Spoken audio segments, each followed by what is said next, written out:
Hey, what's up everyone? Today I'm making a video of how I would have done things differently right after high school if I didn't go to college. So I went to college for 4 years and I just did it because it was something that was recommended by a high school counselor and a high school college advisor.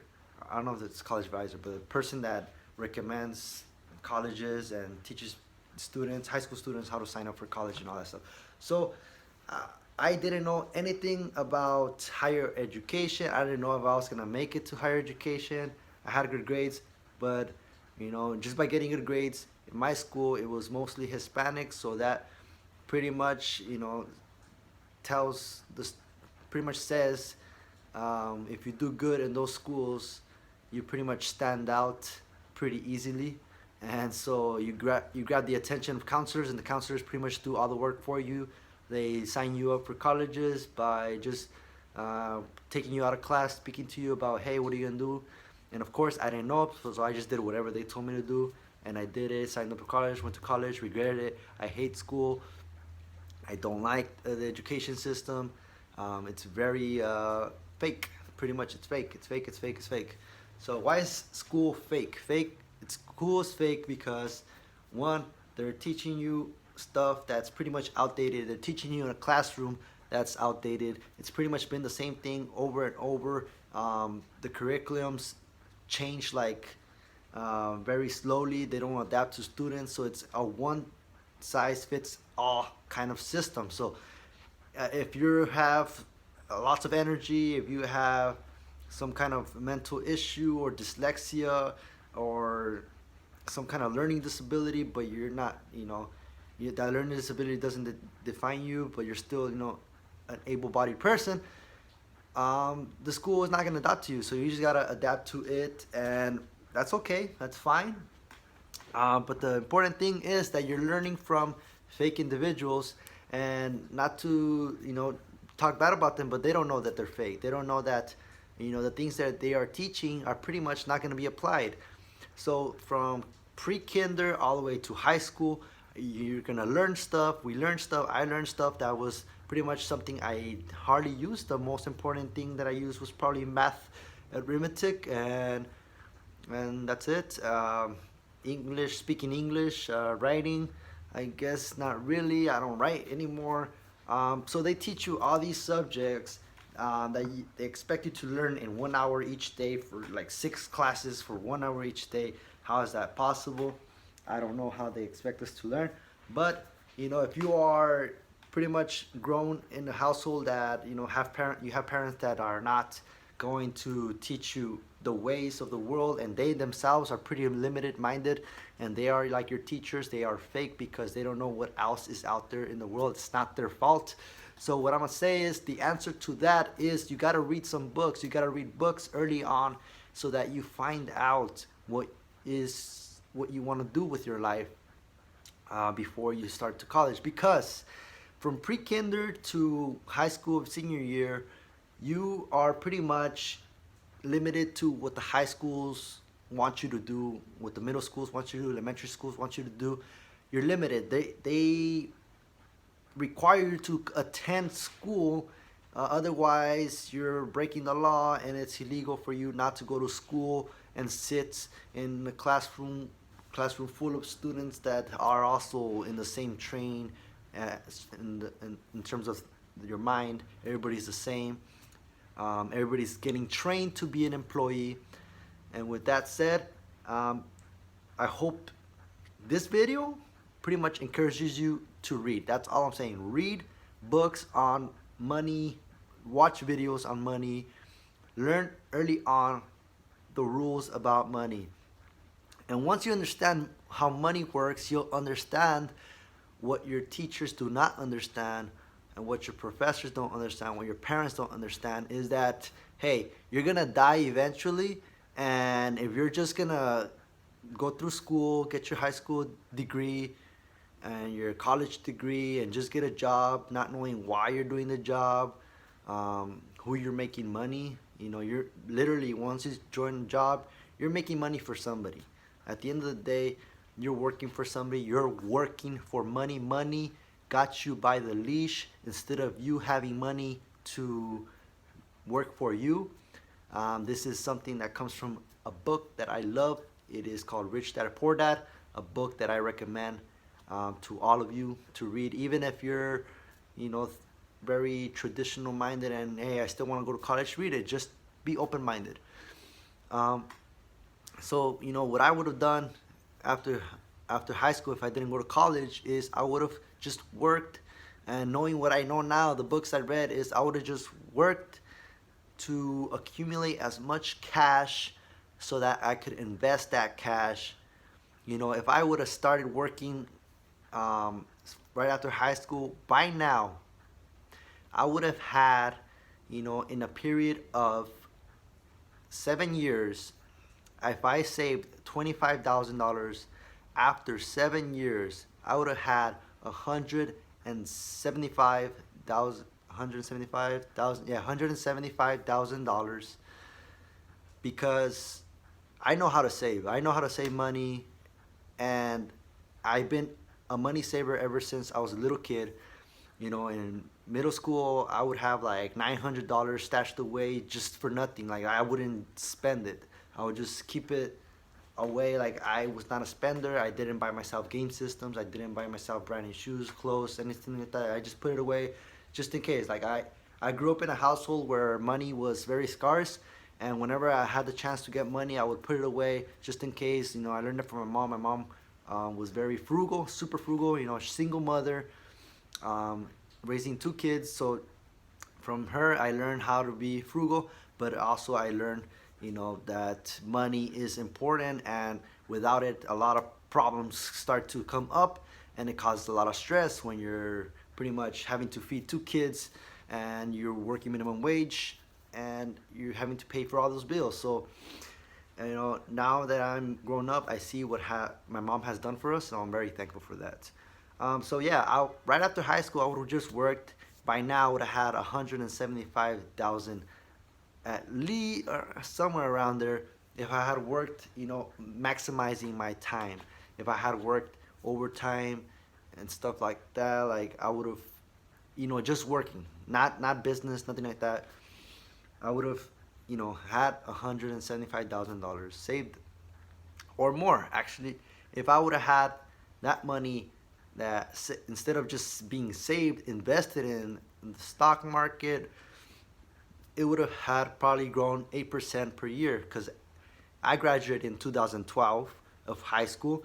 You know, that was after the recession that we had in 2008. Stocks were just keep going up. We had a bull market, meaning the stock market has just risen and risen and risen for the past 10 years, and pretty much stocks have doubled, tripled. So you can imagine that stock portfolio, let's say by 2014, I had 50K, invested those 50K,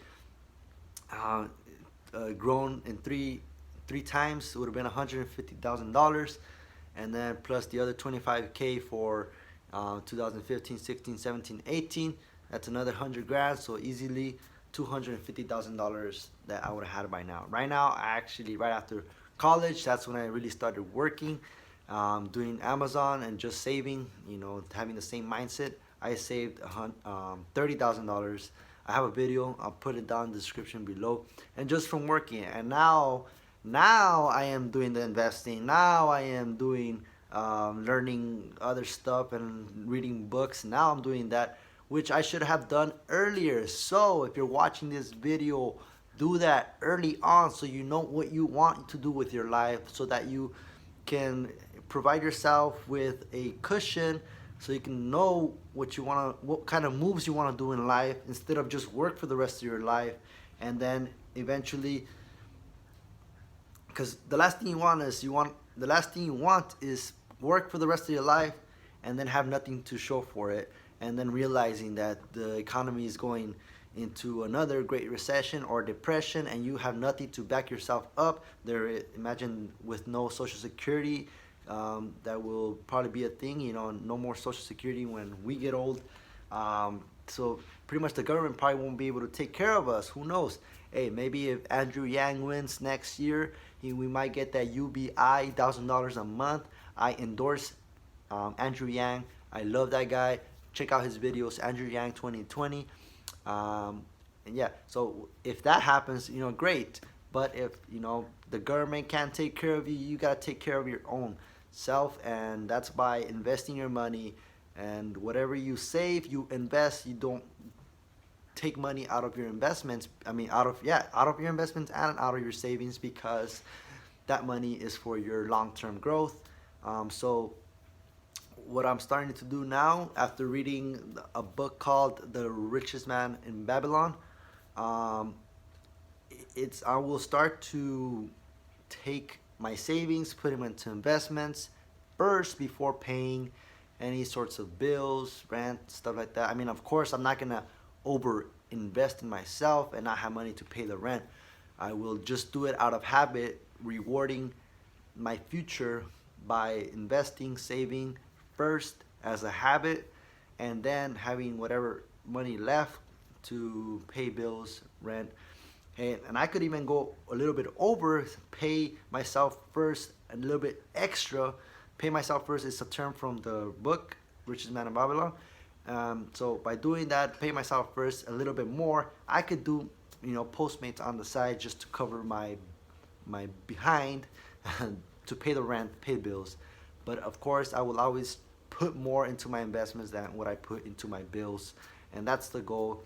To be able to accomplish that amount of savings, please look at the video in the description below on how I do it, how I did it, and how I continue to try to keep doing this at the same rate, saving as much money as I can. But basically, the way I do it is I just try to keep my costs, my expenses as little as possible.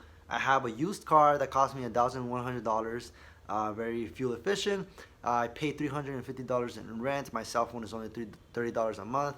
My internet, I only pay like $20 a month. Electricity splits. I live with roommates. That's why everything is so cheap.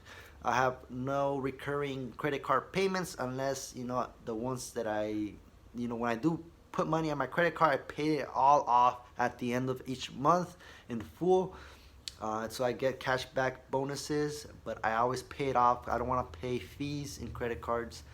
I always, not always, but I eat in as much as I can. I actually have beans cooking. I don't know if you can see in the stove over there. And if I do eat out, I eat out at cheap places, Subway, whatever. And so that's basically how I do it. That's how I plan to continue on forward. Please understand, that you can know better than your teachers. You can know better than your parents by just simply reading books that relate to life, real life, not fiction books, actual real life books, non-fiction books on finances. And with that, that should give you your answers to your future.